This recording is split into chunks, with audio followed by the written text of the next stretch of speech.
Carole Five a sorti un nouveau roman. Térébenthine ou le récit initiatique de trois jeunes gens, Luc, Lucie et la narratrice, qui en septembre 2003 font leur rentrée à l'école des beaux-arts. Le livre est séparé en trois parties, une partie pour chaque année, et la narratrice, dont on ne connaît pas le prénom, est désignée à la deuxième personne du singulier. Tout le livre est écrit de cette manière-là, ce qui à la lecture donne: tu filmes les corps dansants, les corps s'enlaçant, les corps fuyants, tu apprends la lumière, le cadrage, tu aiguises ton regard, il n'y a rien à dire, tant à montrer. Le fait d'écrire tout un roman à la deuxième personne du singulier est en vérité un trait très Carole Fivien. Déjà dans Que nos vies aient l'air d'un film parfait, son premier roman, elle l'écrivait à la deuxième personne. Moi j'aime beaucoup. Donc dans Térébenthine, nous suivons le quotidien et l'évolution de ces trois personnages, mais ce n'est pas tout. Il se trouve également de nombreuses interrogations en toile de fond. En toile, rapport au titre Térébenthine. Il y a une sorte de querelle qui se joue entre les anciens et les modernes, si je puis dire. Les anciens sont représentés par ce petit jeune groupe qui aime la peinture à l'huile, le dessin, qui aime travailler la matière de cette manière-là. Et les modernes, tous ceux qui font des performances, des happenings et surtout qui utilisent la vidéo.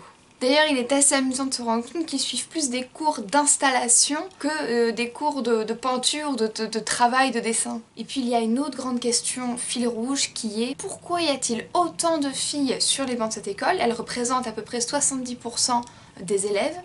Et aussi peu dans les cours d'histoire de l'art dispensés dans cette école. Ah ça, excellente question. Carole Five, mettant en scène des personnages féministes, profite de ce biais pour nous donner un cours d'histoire de l'art version femme. Ce qui est l'occasion en tant que lecteur d'en découvrir beaucoup. Elle cite Niki de Saint-Phal, Magali, Yoko, Marlène Dumas, Annette Messager, Oriane, Agnès Martin, Cindy Sherman. et puis évidemment Sophie Calle. Ah ça je connaissais quand même. Oh ça fait du bien, un peu de femme comme ça.